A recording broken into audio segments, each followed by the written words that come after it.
Assalamualaikum. Hi there. My name is Estella Sabila. How are you? How's it going? I hope everything's fine. Saya harap semuanya baik-baik aja.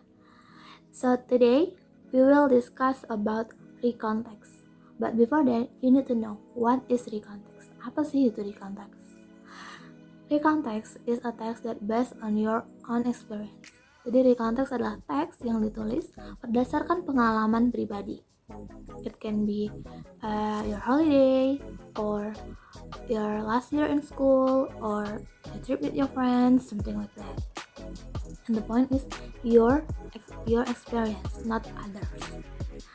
Nah, di recontext ini we will discuss 3 sections. First is definition, like what I said before.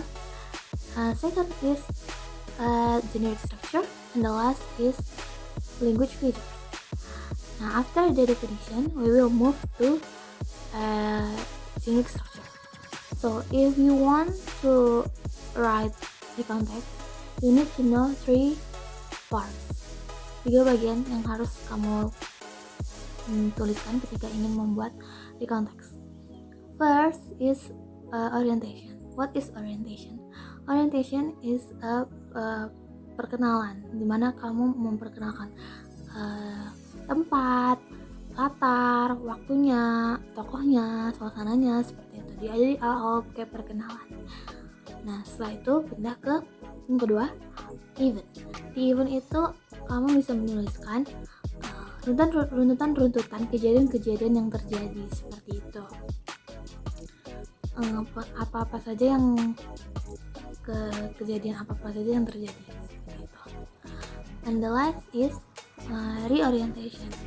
Apa sih reorientation? Reorientation adalah comment personal of the writers. Jadi kayak pendapat penulis tentang kejadian-kejadian yang sudah dituliskan sebelumnya.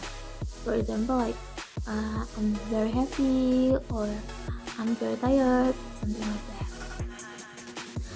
Jadi ketika kamu ingin menuliskan recontext, kamu perlu memperhatikan 3 hal tadi, baru bisa dikatakan recontext yang benar. After the generic structure, we move to language features. In language features, there are 5 parts that you need to know. First is introduction personal participant.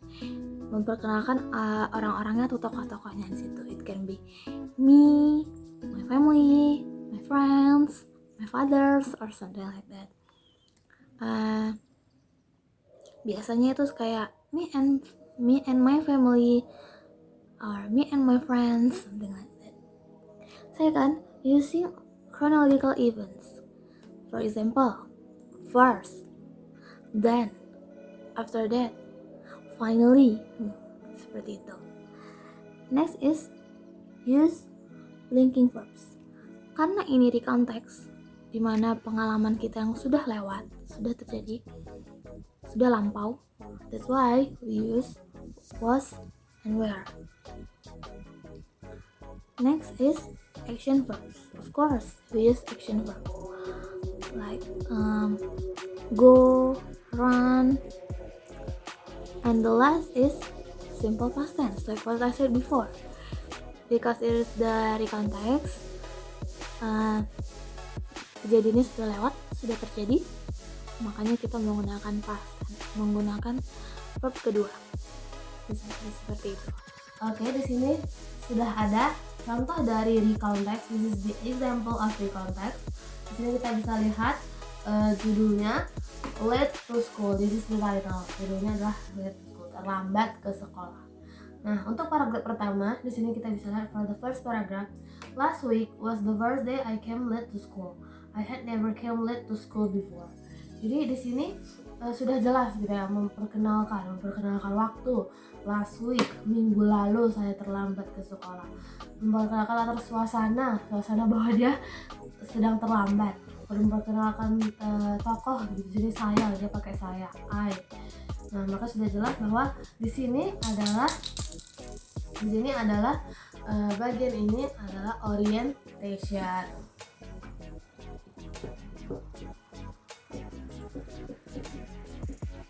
Nah, Ini adalah untuk paragraf pertama adalah orientation. Before that, I'm sorry if my voice like this because I'm not feeling well today. And for the second paragraph, we can see I woke up at 7 a.m. and I did not hear my alarm ring. It turned out that my alarm was broken. Then I rushed to bedroom and changed to my school uniform. I ran to my school when I arrived. I was punished for being late. Nah, di sini dijelaskan runtutan kejadiannya. What's happening? Apa yang terjadi? Dimulai dari dia bangun jam 7 pagi, tidak dengar alarmnya dan ternyata alarmnya rusak. Dia langsung lari ke kamar mandi, ganti baju seragam, langsung lari ke sekolah dan dihukum sampai sana. Nah, itu tadi adalah runtutan kejadiannya. Maka di sini kita bisa bilang bahwa paragraf kedua ini adalah events. Nah, untuk di paragraf terakhir, after school I bought new alarm to prevent this happen again. It was so embarrassing. Nah, di sini kita bisa lihat it was so embarrassing. Di sini penulis mengatakan itu sangat memalukan. Perasaan dia, komentar dia terhadap kejadian-kejadian ini. Makanya di sini kita bisa bilang ini adalah reorientation.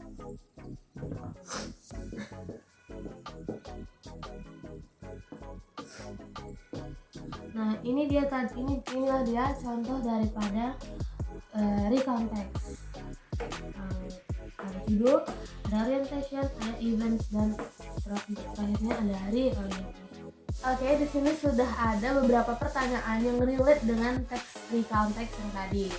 Jadi pertanyaannya, yang pertama kita bisa lihat, what time does he wake up? Jam berapa dia bangun? At 7 a.m. Betul. Yang kedua, why is he late for school? Kenapa dia terlambat ke sekolah? Because his alarm was broken, so he couldn't hear and late for wake up. Betul, karena alarmnya rusak, jadi dia tidak bisa tidak bisa terbangun pagi. Pertanyaan terakhir, how does he feel for being late for school? Gimana perasaannya ketika dia terlambat ke sekolah? He was shy. Ya, dia merasakan malu. Oke, this is all about recontext. Semoga bermanfaat. Saya harap kalian semua tetap terus belajar dan bersemangat untuk meraih cita-cita. Saya akhiri. Assalamualaikum warahmatullahi wabarakatuh.